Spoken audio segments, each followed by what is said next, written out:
Olá, boa tarde a todos vocês do canal, tudo bem com vocês? Hoje é sábado, 1º de maio, um clima aqui muito agradável, tranquilo. E 1º de maio, né, é um feriado aqui no Brasil e em muitos países, né, dia do trabalho. Se 1º de maio caísse no dia de semana, certamente muitos lugares estariam fechados aí, né? Incluindo escolas e outras repartições, né? E 1º de maio também é uma data triste, também para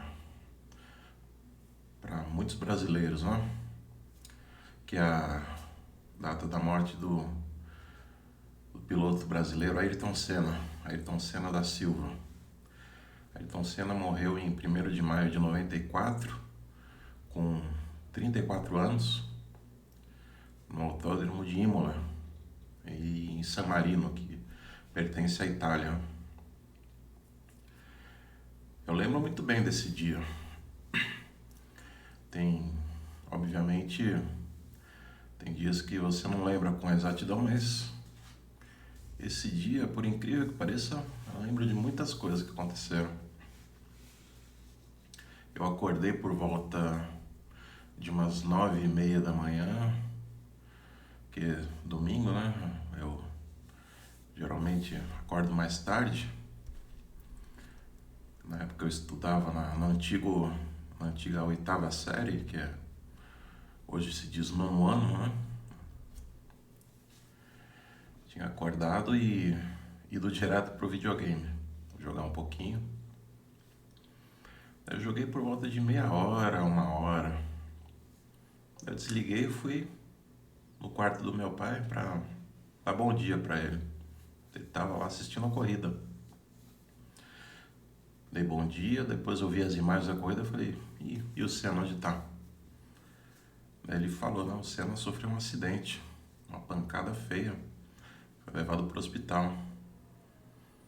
Daí eu pensei, certamente não foi nada demais, né? E logo ele vai estar na pista de novo, né?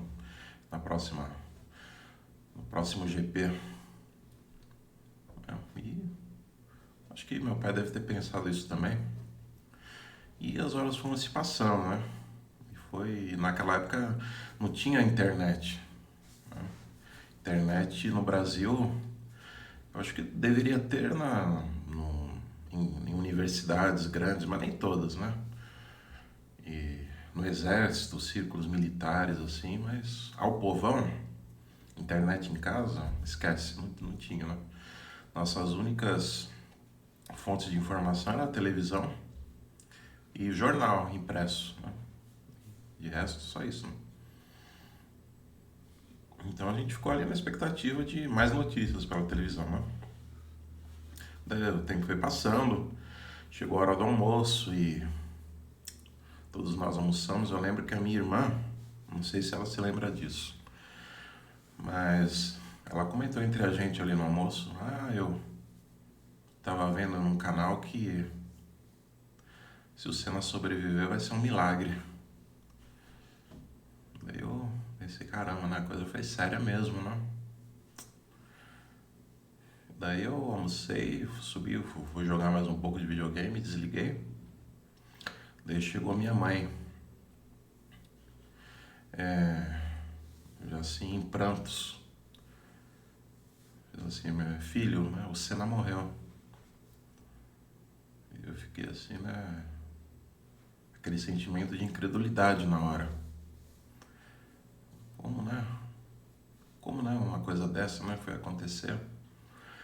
Eu lembro que o Brasil soube dessa notícia pelo repórter Roberto Cabrini, trabalhava na Globo na época. Foi ele que deu a notícia em primeira mão, né, pros brasileiros. Ele até disse, né, uma notícia que eu jamais gostaria de dar, mas, né. Então, Senna morreu aqui no hospital de Bolonha, né, que é o Hospital Maggiore de Bolonha. E foi E ele falou exatamente essas palavras aí. Nas primeiras voltas mesmo, né? Depois eu olhei com mais calma o acidente.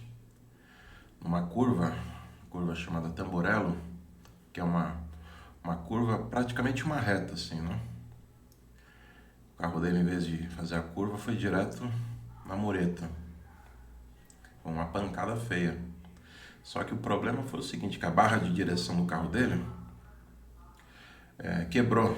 Fazendo uma curva assim, ela arrebentou a barra de direção. Ele foi direto pro muro, teve a desaceleração, mas não foi suficiente. E aquela barra entrou no capacete, né, e saiu. Um furo, né, no capacete, depois foi visto a marca de um furo, assim, e saiu. Se não tivesse acontecido isso, provavelmente ele teria alinhado o carro dele na próxima corrida, né? Que é justamente um circuito que ele adorava, que é o circuito de Mônaco.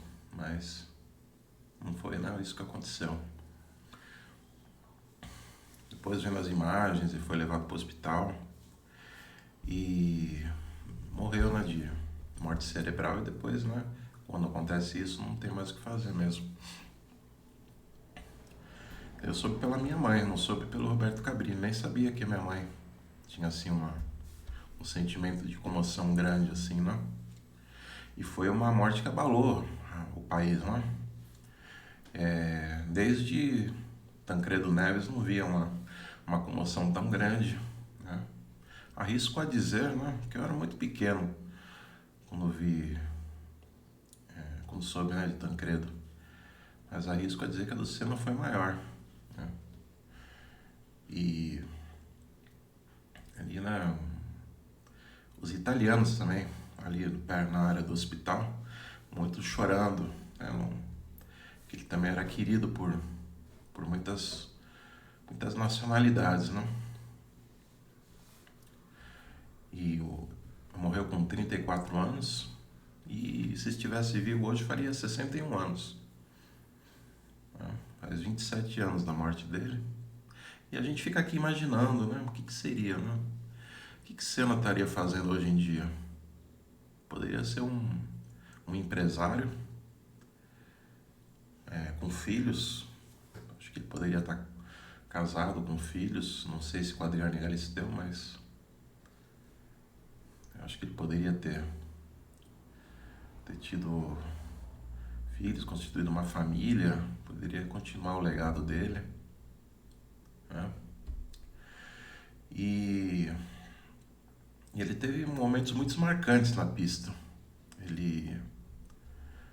Corridas assim, muitas corridas ele venceu com o carro inferior, com um equipamento inferior de outros pilotos, né? Tanto que a primeira vitória dele, que foi no GP de Portugal, ele estava com uma Lotus preta e chovia muito no dia. Enquanto todo mundo estava com dificuldade de se manter na pista, a Senna desfilava com o carro dele e venceu com facilidade. E era um piloto assim versátil, ele era tão bom quanto no seco quanto em pista molhada. E fez grandes exibições, mas uma coisa que sempre inculcou Senna, ele começou em 84 na Fórmula 1, né? E terminou a carreira dele em 94, então ele ficou 10 anos aí no circo da Fórmula 1, né? E uma coisa que sempre, assim, ele ficou assim, um trauma para ele, foi nunca ter, até 1991, nunca ter vencido o GP do Brasil, na casa dele, né? Então ele bateu na trave várias vezes, né? Desde quando a prova era ainda no Rio de Janeiro, em Jacarepaguá. Teve vezes que ele chegou no pódio, um segundo lugar, depois a prova, né, em 90 veio para São Paulo novamente, em Interlagos, que foi assim reformulado o circuito. E daí chegou 91, ele estava com um carro muito bom, né, dessa vez. Senna já era bicampeão, já era super consagrado. e iria se tornar tricampeão no final de 91, mas antes de chegar no final do ano, teve a prova do GP do Brasil, o trauma dele, né? E conseguiu, saiu na pole, né, na primeira posição, foi indo. O rival dele, Nigel Mansell, na corrida abandonou. Ele abriu uma grande vantagem pro que virou o segundo colocado, Ricardo Patrese, que é da equipe do Mansell também. E foi indo assim, até que um certo momento da prova, não sei se foi nas 10 últimas voltas, o carro começou a apresentar problema de marcha, sabe? A marcha empacou, se não me engano, na sexta marcha. O carro travou na sexta marcha. Ou seja, ele tinha que... As primeiras não iam e ele tinha que controlar muito bem o carro, né? E se um carro de Fórmula 1 em condições normais pode se tornar assim se o piloto não tem um ótimo preparo físico, no final de uma prova o piloto sai quebrado, porque é muito esforço que ele faz numa prova inteira, com o carro em condições normais, né? Porque ali é um espaço muito pequeno e você tem que fazer muito esforço físico. E ele teve que fazer bastante, o carro só com sexta marcha, e o segundo colocado tirando o tempo, né? Assim, indo atrás, se aproximando. Mas deu certo. Nossa, se tivesse, acho que mais uma ou duas voltas, ele não teria conseguido, porque acho que o outro piloto teria passado ele, mas conseguiu. Lembro que até no rádio ele gritou, ficou emocionado, chorou e teve que...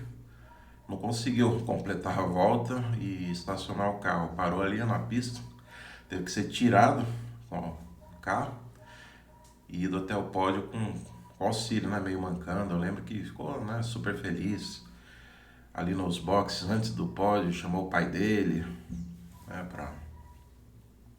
pra vir até ele, né?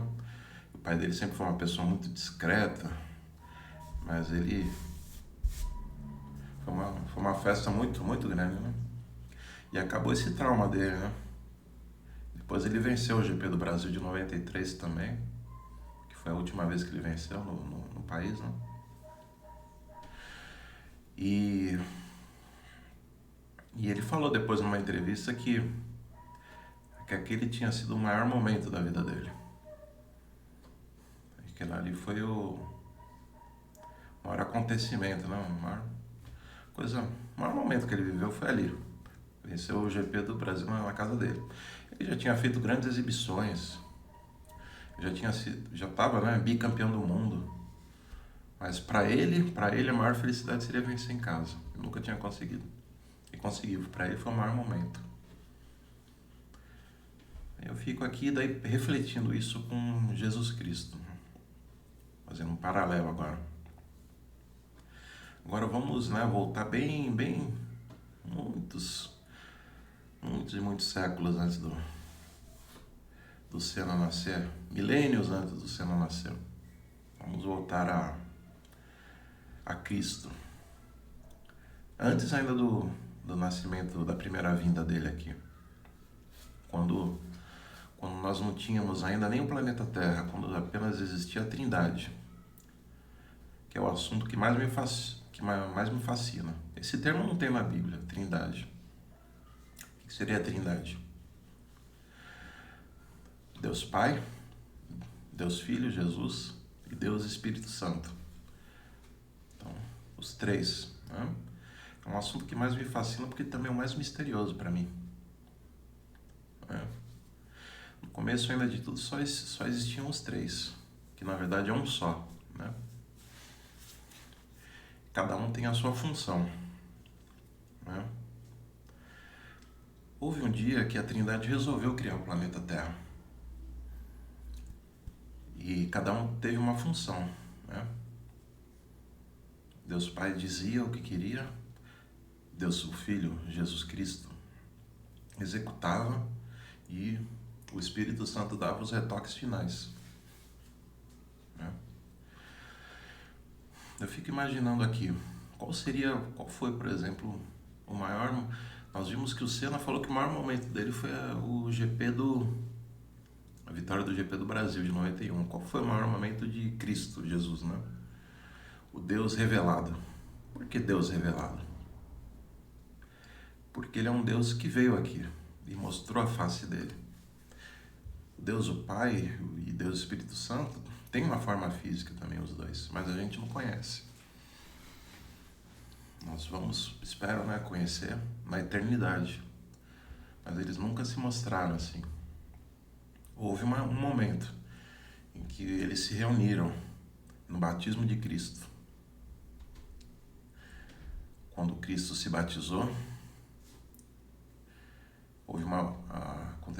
teve uma voz no céu: esse é meu filho amado, por quem me comprazo. Deus o Pai falando. E o Espírito Santo apareceu em forma de pomba, né, por cima de Jesus. Então ali é o momento que a Trindade se reuniu. Foi muito bonito, né? Imagino que deve ter sido lindo, né? Quem estava ali de espectador vendo aquilo, né? Mas bem, vamos voltar então à criação da Terra. Então Deus o Pai diz, né? Vai fazendo as coisas. Haja luz. Aí Jesus, ali, providenciando a luz, né? O planeta não ficava mais em trevas agora. Tinha uma separação, noite e dia. Que os animais, né? Aí Jesus criou os animais. E foi indo assim. O homem também, né? Criar o planeta Terra já seria algo, nossa, que muita gente poderia dizer. Esse é o maior momento, né? De Jesus, né? No sexto dia foi criado o homem, né? Ali do barro da terra, Cristo moldou um ser humano ali naquele barro e soprou na narina dele o fôlego da vida, fazendo criar o homem. Alguém também poderia ter dito, nossa, esse é o maior momento de Cristo. Também não foi. E teve vários momentos no Antigo Testamento, porque ele é eterno, né? Ele que se comunicava com os homens, com os profetas, no Antigo Testamento. E fez, né, vários ali acontecimentos, dividiu o mar Vermelho para os hebreus passarem, fugindo do Egito. Teve vários milagres no Antigo Testamento, mas não foi esse o maior momento de Deus. Daí vamos ao Novo Testamento, quando ele estava entre nós. O primeiro milagre dele foi registrado na Bíblia, foi o transformar água em vinho. Depois teve outros, teve a multiplicação de pães e peixes, que é um milagre que está registrado nos 4 evangelhos ao mesmo tempo. E também ele, imagina que momento, grande momento, uma multidão de cerca de 5.000 pessoas, Jesus multiplicou pães e peixes para todos comerem, mas esse não foi o maior momento dele. Será que foi andar sobre as águas? Ou acalmar uma tempestade? Falar assim para a tempestade: aquieta-te, fica quieta, e ela parar na hora? Será que esse é o maior momento dele? Até os fenômenos da natureza obedecem a ele, mas não, esse também não foi o maior momento dele. Sabe qual foi o maior momento de Jesus? Existe. O maior momento de Jesus foi a morte dele na cruz. Esse foi o maior momento da história da humanidade, da vida dele. E para todos nós. Antes disso, a humanidade estava escravizada por Satanás. Não tínhamos esperança da vida eterna. Quando nossos primeiros pais caíram, alguém tinha que pagar o preço. E palavra de Deus não volta atrás, né? Ele falou para os homens: se pecares, né, se comerem do fruto, certamente morrereis. Eles morreram, né, de morte natural, de velhice. Mas Cristo quis salvá-los, quis que eles tivessem a vida eterna. Mas isso seria possível se alguém morresse. E a única possibilidade possível seria Cristo morrer, para a humanidade ter acesso à salvação, para o resgate, né? O resgate foi pago. A morte dele simbolizou isso, que estava tudo completamente pago. E esse foi o maior momento de Jesus. Foi a morte dele na cruz. Ali, naquele momento, o céu se abriu para a humanidade, né? De nunca mais, né? Não poderíamos assim. Antes o céu era uma coisa inacessível, agora estava disponível, né, a todo mundo, é só querer, né? E ali, né, Satanás foi derrotado para sempre, né? E a destruição dele é questão de tempo também agora, né? Esse foi o maior momento de Jesus. E voltando à cena, a cena era cristão. Ele, em vários vídeos, deu declaração sobre Deus. E tem uma foto muito interessante na internet, que vocês podem procurar, que está assim, mostrando a mala de viagem do Senna, uns dias antes dele correr. Acho que uma mala que tá, não sei se foi ele que tirou a foto ou alguém, estava assim aberta a mala, né? E daí estavam as roupas dele, né? Calça jeans, tênis, camisa, macacão da corrida, luvas, e num canto assim, dá pra ver muito bem, uma Bíblia também. Não sei se ele frequentava alguma denominação em especial, mas ele era cristão, né? Sempre falava disso. E no cemitério, né, onde ele está enterrado, no cemitério do Morumbi, em São Paulo, tem na lápide assim, tem uma frase que é muito bonita, né? Nada me separa do amor de Deus. Então, eu tenho fé, né, que Senna estará lá também na eternidade, né? E a gente, que eu possa, né, também estar lá, e todos, né, estar lá e até comemorar esse momento que, né, o pecado foi derrotado para sempre, e ele estará lá, né, agora já num corpo glorificado, sem nenhuma sequela, nenhuma marca física do acidente, né, renovado. Então é isso, né? Essa aqui é uma homenagem ao grande piloto Ayrton Senna, que para mim também foi o maior de todos os tempos, e claro, né,